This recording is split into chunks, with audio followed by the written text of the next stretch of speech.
Congratulations! Finding out you're pregnant is such a huge, life-changing moment.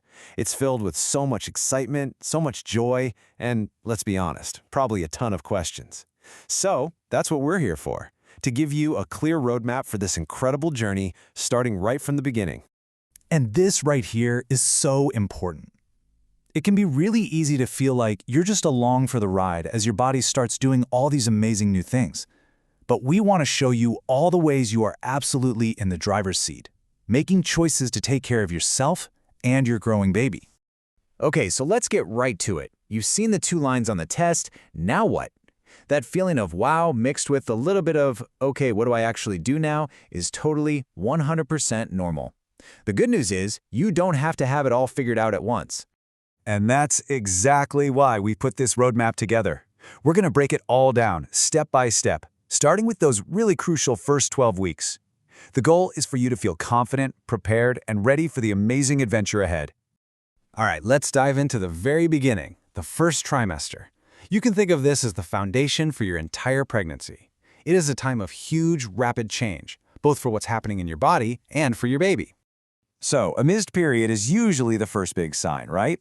But behind the scenes, your body is already going full tilt, releasing a flood of hormones that pretty much affects everything.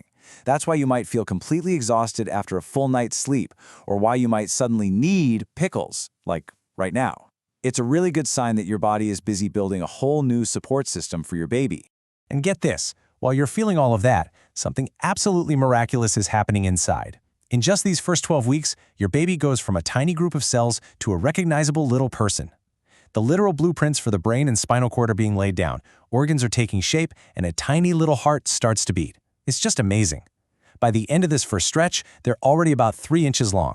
Okay, so one of the very first things you'll want to do is call your doctor and set up that first prenatal visit. And this isn't just another checkup. This is you building your personal A-team, the doctors, nurses, and midwives who are going to be there to guide you through this whole process.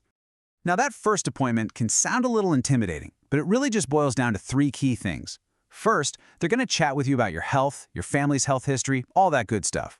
Second, they'll do a physical exam. And third, they'll take some blood and urine for some routine lab work.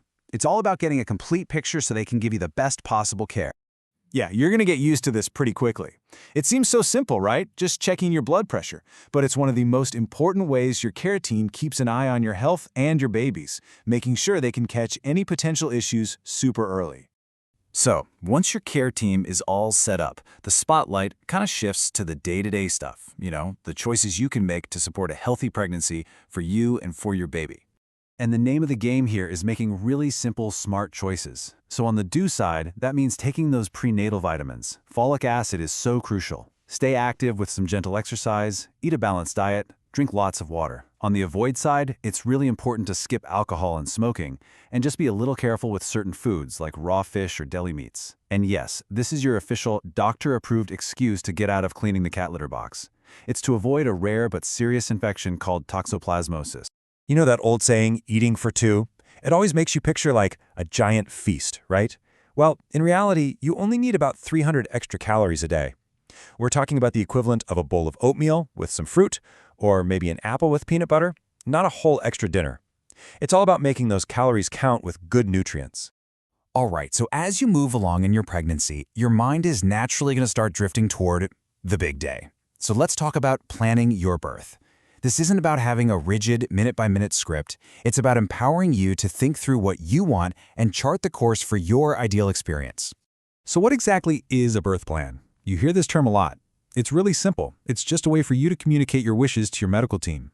It's not a contract. Things can always change, but it's a fantastic guide to help everyone know how to best support you. And don't worry, we're not talking about writing a novel here. A great birth plan is usually just a single page. It's really just a tool to get you thinking about the big questions ahead of time. Like, who do you want in the room with you? What are your thoughts on pain management? And what are your wishes for those first few precious moments with your baby? And see, we've come full circle. Just like the roadmap for your whole pregnancy, your birth plan is just a guide for your unique journey. It helps your team understand what your ideal scenario looks like so they can follow your path as closely as possible, all while keeping you and your baby safe and healthy. Because at the end of the day, that's what this is all about. Every single pregnancy, every birth is a completely unique story.